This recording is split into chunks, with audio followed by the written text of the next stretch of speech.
സുഹൃത്തുക്കളെ, ഇന്നത്തെ ഒരു ദിവസം മാർച്ച് 14 വളരെ പ്രത്യേകതയുള്ളൊരു ദിവസമാണ്. 2026 മാർച്ച് 14. പുറകോട്ട് നമുക്ക് പോകാം. പുറകോട്ട് പോകുമ്പോൾ നമ്മൾ പീജാനിയുടെ സമ്പൂർണ്ണ കൃതികളിലേക്ക് ഇവിടെ കയ്യെത്തും ദൂരത്ത് ഞാൻ വെച്ചിട്ടുണ്ട്. അതിൽ നിന്ന് 3-ാം വോളിയമാണ് ഞാൻ എടുക്കുന്നത്. പുറകോട്ട് പോകാമെന്ന് പറയുന്നത് 1979 മാർച്ച് 14 നമ്മൾ പോകുന്നത്.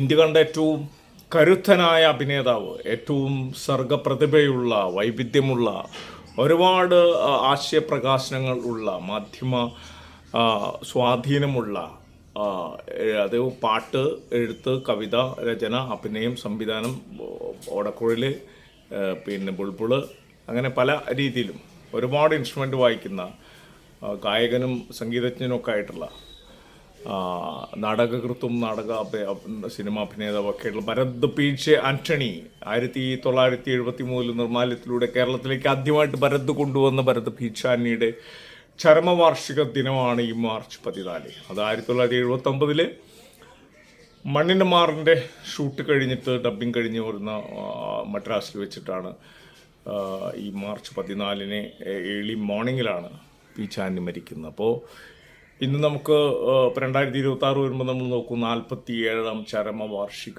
ദിനമാണ് ഇന്നത്തെ ദിവസം. പി.ജെ. ആൻ്റണിയുടെ സമ്പൂർണ്ണ കൃതികൾ ആയിട്ട് ബന്ധപ്പെടുത്തിയിട്ട് അവതാരിക എഴുതുകയോ അതിന് മുമ്പ് തന്നെ 2011 പി.ജെ. ആൻ്റണി ജീവിതത്തിൽ ആഹ്വാനം എന്ന് പറയുന്ന സാഹിത്യ അക്കാദമി ഇറക്കിയ ഏറ്റവും സമഗ്രമായൊരു ജീവചരിത്രത്തിൻ്റെ രചയിതാവ് ആയ ഞാൻ, ചാക്കോടി അന്തിക്കാട്, ഇന്നത്തെ ദിവസം വേറൊരു വ്യത്യസ്തമായ ഒരു കാര്യമാണ് പരിചയപ്പെടുത്തുന്നത്. കഴിഞ്ഞ വർഷം ഞാൻ സമ്പൂർണ്ണ കൃതികൾ 101 എപ്പിസോഡായിട്ട് സ്നാപ്പുകളായിട്ട് ചെയ്തിരുന്നു.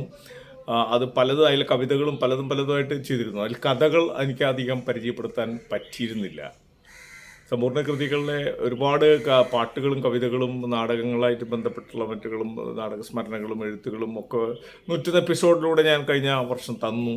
ഇത്തവണ നമ്മൾ കൊണ്ടുവരുന്നത് പി.ജെ. ആൻ്റണിയുടെ ഈ സമ്പൂർണ്ണ കൃതികളുടെ 3-ാം വോള്യത്തിൽ 24 കഥകളുണ്ട്. വളരെ വ്യത്യസ്തമായ 24 കഥകളാണ്. ഈ മാർച്ച് 14 മുതൽ ഈ മാസം മുഴുവൻ, ലോകനാടക ദിനം വരെ എന്ന് പറയാം, മാർച്ച് 27 വരെ, അപ്പോൾ 13 ദിവസമാണ് എനിക്ക് 24 കഥ ചെയ്തേ പറ്റൂ. ഇന്ന് മുതൽ ലോകനാടക ദിനം മാർച്ച് 27 വരെ പി.ജെ. ആൻ്റണിയുടെ കഥകൾ പരിചയപ്പെടുത്തുകയാണ്. തീർച്ചയായിട്ടും ആദ്യത്തെ ഒരു കഥയിലേക്ക് കിടക്കാം. ഡോക്ടർ എന്ന് പറയുന്ന കഥയാണ്. ഇത് സമ്പൂർണ്ണ കൃതികളുടെ 1, 2, 4 വോളിയൂംസ് ആണ് ഇരിക്കുന്നത്. ഓക്കെ, ഇത് കഴിഞ്ഞ വർഷത്തെ തന്നെ പോസ്റ്ററാണ്. പോസ്റ്റർ ഞാൻ മാറ്റിയിട്ടില്ല, അതുകൊണ്ട് തന്നെ ആ പോസ്റ്റർ അവിടെ ഉണ്ട്. പി.ജെ. ആൻ്റണിയുടെ പുസ്തകങ്ങളൊക്കെ ആയിട്ട് ബന്ധപ്പെട്ടു. ഡോക്ടർ എന്നുള്ള കഥയിലേക്ക് കിടക്കാണ്. ഡോക്ടർ വായിക്കാൻ പോവാണ്. ഒരു ആക്ടറുടെ ഉള്ളിലൂടെ ഈ കഥ എന്ത് പരിണാമമാണ് സംഭവിപ്പിക്കുന്നത് നോക്കാം. എല്ലാവിധത്തിലും നേരം വെളുത്തെങ്കിൽ മതിയായിരുന്നുവെന്ന് ഡോക്ടർ കേശവന് തോന്നി. അസംഖ്യം പ്രേതങ്ങൾ തന്നെ കടിച്ചു കീറാനായി ആ ഇരുളിൽ പതുങ്ങി നടന്നാലെന്നതുപോലെ അദ്ദേഹം പരിഭ്രാന്തനായി. അർദ്ധരാത്രി കഴിഞ്ഞിട്ടും ഉറങ്ങാൻ തീരെ കഴിഞ്ഞില്ല. കണ്ണുകൾ അടഞ്ഞു വരുമ്പോഴൊക്കെ എന്തോ ഭയങ്കരങ്ങളായ ചില പേക്കിനാവുകൾ കൊണ്ട് അദ്ദേഹം ഞെട്ടിയുണർന്നുകൊണ്ടിരുന്നു. അന്നത്തെ സംഭവം അതിൻ്റെ സ്മരണയിൽ പോലും തൻ്റെ ഹൃദയമിടിപ്പ് നിന്നുപോകുന്നതായി കേശവന് തോന്നി. ജീവിതത്തോട് യാത്ര പറയാനായി കഴിഞ്ഞ കൃഷ്ണൻ എന്ന പേരായ ചെറുപ്പക്കാരനെ ലോക്കപ്പിൽ നിന്ന് ആശുപത്രിയിൽ കൊണ്ടുവന്നു. അയാൾക്ക് ചികിത്സയുടെ ആവശ്യമുണ്ടായിരുന്നില്ല. മരണം അത്രയ്ക്ക് നിശ്ചിതമായിരുന്നു. ബോധരഹിതനായ അയാളുടെ മൂക്കിൽ നിന്ന് രക്തമൊലിക്കുന്നുണ്ടായിരുന്നു. ഒടിയാത്തതായ ഒരു അസ്ഥി പോലും അയാളുടെ ശരീരത്തിൽ ഉണ്ടായിരുന്നില്ല. അയാൾ മരിച്ചത് എന്തുകൊണ്ടാണെന്ന് ഡോക്ടർ റിപ്പോർട്ട് ചെയ്യണം. അതിനുവേണ്ടി മാത്രമാണ് അയാൾ ആശുപത്രിയിലേക്ക് കൊണ്ടുവന്നത്. അന്നാട്ടിലെ തൊഴിലാളികളുടെ കണ്ണിലുണ്ണിയായിരുന്നു കൃഷ്ണൻ. തൊഴിലാളികളുടെ അവകാശങ്ങൾക്ക് വേണ്ടിയുള്ള ഏതു സമരത്തിൻ്റെ മുന്നിലും കൃഷ്ണനെ കാണാം. അയാളെ അറസ്റ്റ് ചെയ്തിട്ട് 3 ദിവസം മാത്രമേ ആയിരുന്നുള്ളൂവെന്ന് ഡോക്ടർ കേശവന് അറിയാമായിരുന്നു. ലോക്കപ്പിൽ കിടക്കേണ്ടി വരുന്നത് മൂലം മരിക്കുന്നവരുടെ രോഗം എന്തായിരിക്കുമെന്ന് എല്ലാവർക്കും അറിവുള്ളതാണ്. അതുകൊണ്ട് അങ്ങനെ കൊണ്ടുവരുന്നവരെ പരിശോധിക്കേണ്ട ആവശ്യം തന്നെയില്ല. എങ്കിലും ഒരു നാടകത്തിലെന്ന പോലെ ആ ഭാഗം അഭിനയിക്കാൻ കടപ്പെട്ടു. ഡോക്ടർ കേശവനും കൃഷ്ണനെ ഒന്ന് പരിശോധിച്ചെന്ന് വരുത്തി. അരമണിക്കൂറിന് ശേഷം കൃഷ്ണൻ കണ്ണു തുറന്നു. ഏറെ നേരം ഡോക്ടറുടെ മുഖത്തേക്ക് തന്നെ നോക്കിക്കൊണ്ട് കിടന്നതിന് ശേഷം അയാൾ തീരെ അവശമായ സ്വരത്തിൽ ചോദിച്ചു, നിങ്ങൾ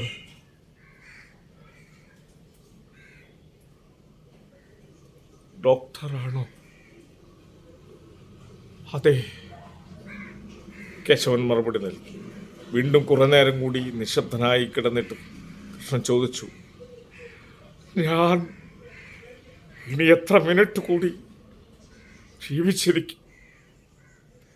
ഞാൻ ഇനി എത്ര മിനിറ്റ് കൂടി ജീവിച്ചിരിക്കും?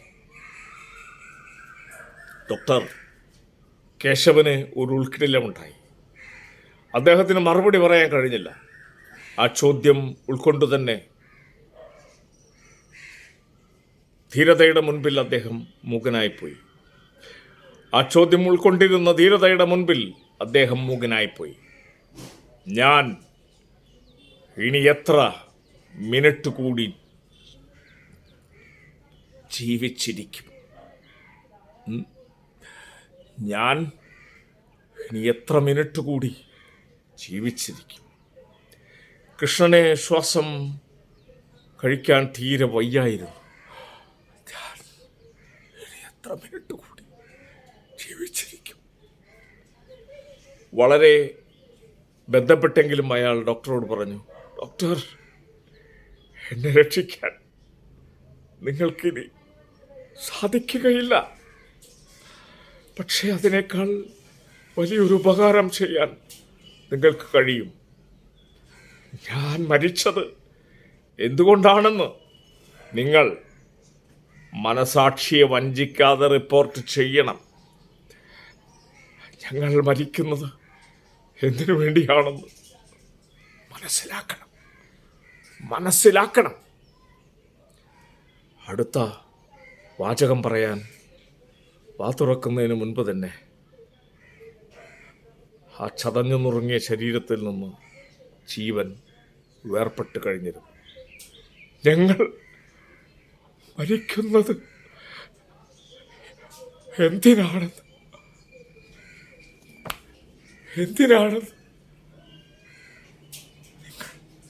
നിങ്ങൾ മനസ്സിലാക്കണം.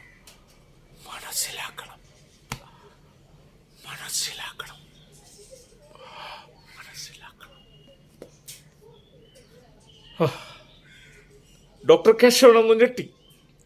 അയാളുടെ മരണത്തെപ്പറ്റി മനസ്സിലാക്കിയേ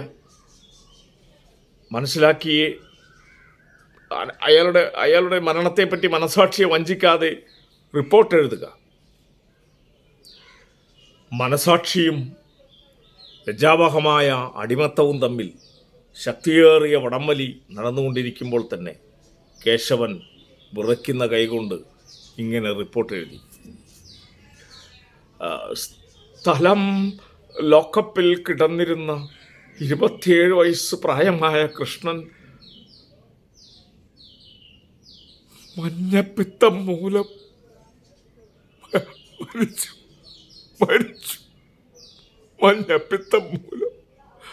മരിച്ചു.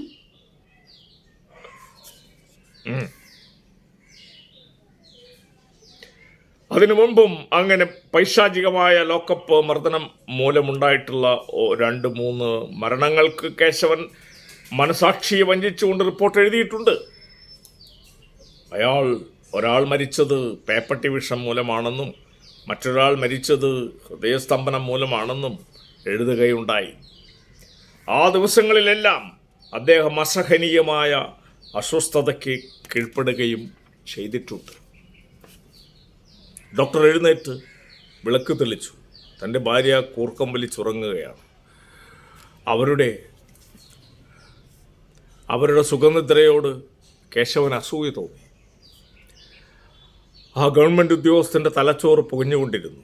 അദ്ദേഹം വാതിൽ തുറന്ന് സാവധാനത്തിൽ വരാന്തയിലേക്ക് നടന്നു. ഒരു കരിമ്പൂതം കണക്കെ മുറ്റത്ത് പടർന്നു പിടിച്ചു നിൽക്കുന്ന മാവിൻ്റെ ചിലകളിൽ തട്ടി പരിപരുത്ത ശബ്ദമുണ്ടാക്കിക്കൊണ്ടൊരു കാറ്റ് അവിടെ ചുറ്റിത്തിരിയുന്നുണ്ടായിരുന്നു. ചാരുകസേരയിൽ കിടന്ന് അല്പനേരം ആ കാറ്റേറ്റാൽ കുറെ ആശ്വാസം കിട്ടുമെന്ന് അദ്ദേഹത്തിന് തോന്നി. പക്ഷേ ഡോക്ടർ കേശവൻ്റെ മനസ്സമാധാനത്തിൽ തീ പിടിച്ചിരുന്നു. ഞാൻ മരിച്ചത് എന്തുകൊണ്ടാണെന്ന് നിങ്ങൾ മനസാക്ഷിയെ വഞ്ചിക്കാതെ റിപ്പോർട്ട് ചെയ്യണം. അയാൾ മരിക്കുന്നത് എന്തിനു വേണ്ടിയാണെന്ന് മനസ്സിലാക്കണം. ആ ശക്തിയേറിയ വാചകങ്ങൾ അപ്പോഴും അദ്ദേഹത്തിൻ്റെ തലച്ചോറിൽ മുഴങ്ങിക്കൊണ്ടിരുന്നു. ആ തൊഴിലാളി അങ്ങനെ ആവശ്യപ്പെട്ടത് ആർക്കു വേണ്ടിയാണ്? ഈ ചോദ്യങ്ങൾ കേശവന് ഇരിക്കപ്പുറതി കൊടുത്തില്ല. ആ ചാരുകസേര ചൂടുപിടിച്ച് പഴുത്തിരിക്കുകയാണോ എന്ന് അദ്ദേഹം സംശയിച്ചു. പെട്ടെന്നുണ്ടായ ഒരു ശബ്ദം കേശവൻ്റെ ശ്രദ്ധയെ പടിക്കലേക്ക് തിരിച്ചു. ആ ഇരുളിലൂടെ ഒരു സംഘം ആളുകൾ മുന്നോട്ട് നീങ്ങുന്നു. കേശവൻ കണ്ണുകൾ തുടച്ചതിന് ശേഷം അങ്ങോട്ടൊന്നുകൂടി ഉറ്റുനോക്കി.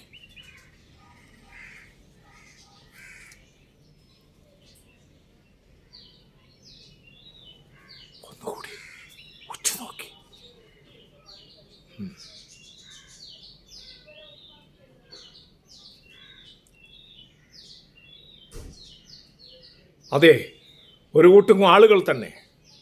അവർ പരസ്പരം സംസാരിക്കുന്നില്ല. എല്ലാവരും ഒരുമിച്ച് തൻ്റെ വീടിൻ്റെ മുൻഭാഗത്തേക്ക് വരികയാണ്.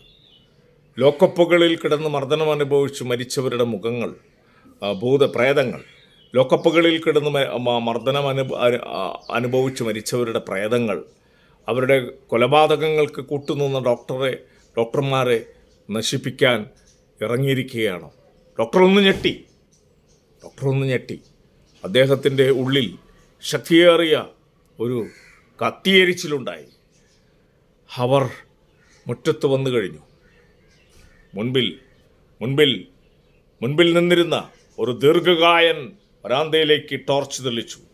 തൊഴിലാളികളുടെ സമരമുന്നേറ്റം പോലെ പാഞ്ഞു വന്ന വെളിച്ചത്തിൽ കേശവൻ സ്വയം അറിയാതെ എഴുന്നേറ്റ് നിന്നു. അദ്ദേഹത്തിൻ്റെ കാലുകൾ വിറയ്ക്കുന്നുണ്ടായിരുന്നു. കുറേ നേരത്തേക്ക് അവിടെ ഒരു ഘനം പിടിച്ച നിശബ്ദത കളിയാടി. ഡോക്ടർ! ആ സംഘത്തിൻ്റെ മുൻപിൽ ടോർച്ച് ലൈറ്റ് തെളിച്ചു പിടിച്ചുകൊണ്ട് നിന്നിരുന്ന ദീർഘകായൻ കരുത്തേറിയ സ്വരത്തിൽ വിളിച്ചു, ഡോക്ടർ! ആരാത്? ഇടറിയ ശബ്ദത്തിൽ ഡോക്ടർ ചോദിച്ചു. ഞങ്ങളെ നിങ്ങൾക്ക് മനസ്സിലായില്ലായിരിക്കാം, പറഞ്ഞു തരാം, ആ മനുഷ്യൻ പറഞ്ഞു. ഞങ്ങളിവിടുത്തെ ഒരു മില്ലിലുള്ള തൊഴിലാളികളാണ്.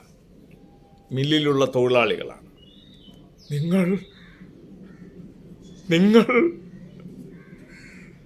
ഡോക്ടർ എന്തോ ചോദിക്കാൻ ഒരുങ്ങിയെങ്കിലും അദ്ദേഹത്തിൻ്റെ നാക്ക് കുഴഞ്ഞുപോയി. ഞങ്ങൾ എന്തിനാണ് വന്നതെന്ന് അല്ലേ? അത് പറഞ്ഞു തരാം. കൃഷ്ണൻ്റെ മരണത്തിനുള്ള കാരണം അറിയാനാണ്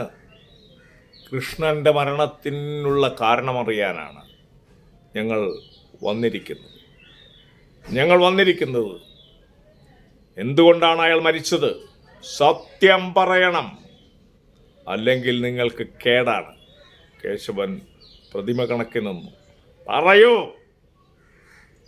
ആ ഉയരമുള്ള മനുഷ്യൻ ഇടിമുഴക്കം പോലെ. ഞാൻ പറയാം, ഡോക്ടർ വിക്കി പറഞ്ഞു. എന്നാ വേഗം പറയൂ. പറയുന്നത് സത്യമായിരിക്കണം.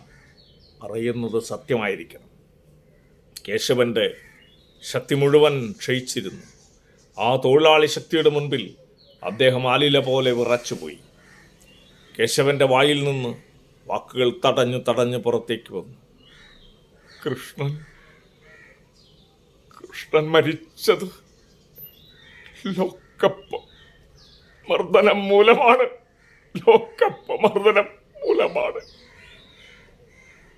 തൊഴിലാളികൾ മർദ്ദനമേറ്റ് മരിക്കുന്നത് എന്തിനു വേണ്ടിയാണെന്ന്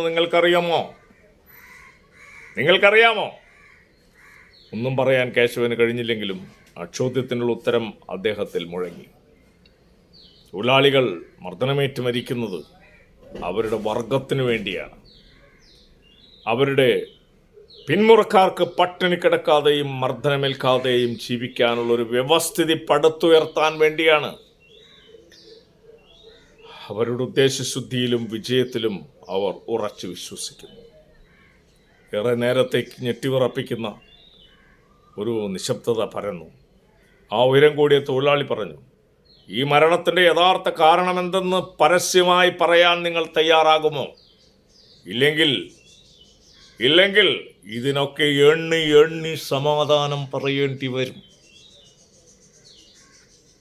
കഴുത്തിൽ കഫം കെട്ടി തടഞ്ഞതുപോലുള്ള സ്വരത്തിൽ കേശവൻ പറഞ്ഞു, നിങ്ങൾ പോയിക്കൊള്ളുക, ഞാൻ വേണ്ടതുപോലെ ചെയ്തു കൊള്ളാം.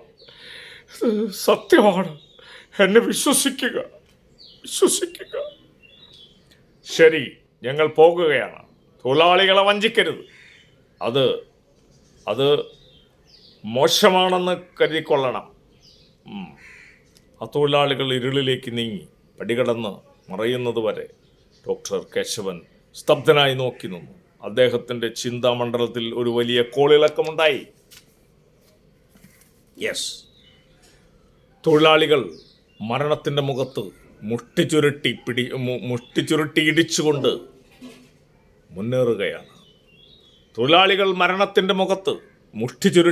ഇടിച്ചുകൊണ്ട് മുന്നേറുകയാണ്.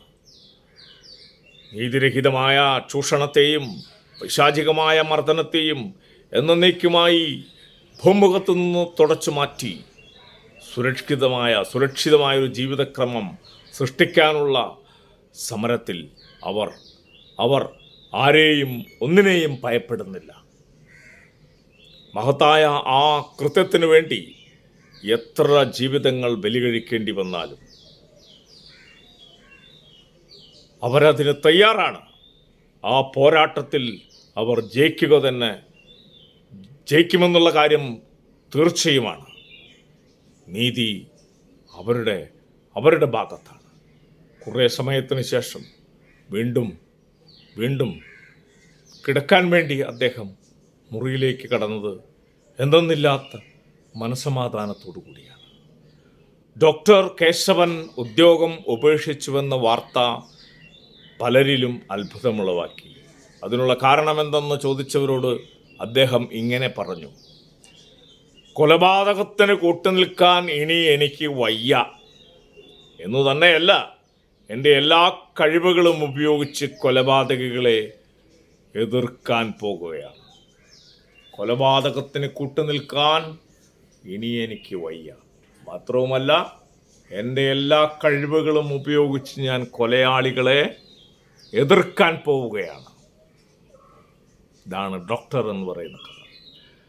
നീതിബോധമുള്ള കഥാകൃത്ത്, കവി, അങ്ങനെയുള്ള ആളുകൾക്ക് മാത്രമേ ഇത്ര ശക്തമായ ഭാഷയിൽ വളരെ കുറച്ച് പേജുകൾക്കുള്ളിൽ ശക്തമായ ഒരു ആശയം മുന്നോട്ട് വയ്ക്കാൻ കഴിയുള്ളൂ. സ്നാപ്പ് നമ്പർ 1602 ഭരത് PJ ആൻ്റണിയുടെ സമ്പൂർണ്ണ കൃതികളുടെ 3-ാം വാള്യത്തിൽ അതിൽ നിന്നെടുത്ത ഒരു കഥയാണ് ഡോക്ടർ.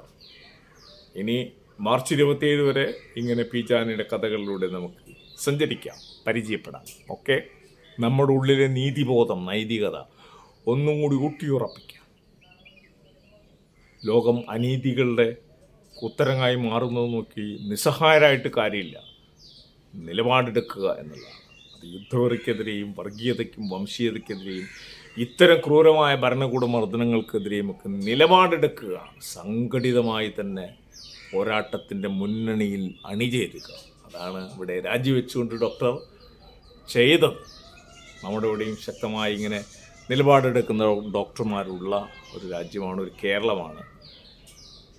അപ്പോൾ അതും കൂടി അതിൽ എല്ലാവരും പോസിറ്റീവ് എന്ന് ഞാൻ പറയില്ല, നെഗറ്റീവുകളുണ്ട്. പക്ഷേ പോസിറ്റീവായ ഒരു ഡോക്ടറെയാണ് പി ജാനണി മുന്നോട്ട് വയ്ക്കുന്നത്. കാരണം പോസിറ്റീവായ നിലപാടെടുക്കുന്ന സമരമുന്നണി എവിടെയാണോ അതിൻ്റെ മുന്നിൽ അണിചേരുന്ന, അതിൻ്റെ ഉള്ളിൽ അതിൻ്റെ ഒപ്പം അണിചേരുന്ന ഒരു ഡോക്ടറുടെ നിലപാടിനെയാണ് തൻ്റെ കഥയിലൂടെ പി ജാനണി ഉയർത്തിപ്പിടിച്ചത്. ഡോക്ടർ കേശവൻ, അപ്പുറത്ത് മർദ്ദിക്കപ്പെടുന്ന ആൾ പേര് കൃഷ്ണൻ. ലാൽ സലാം.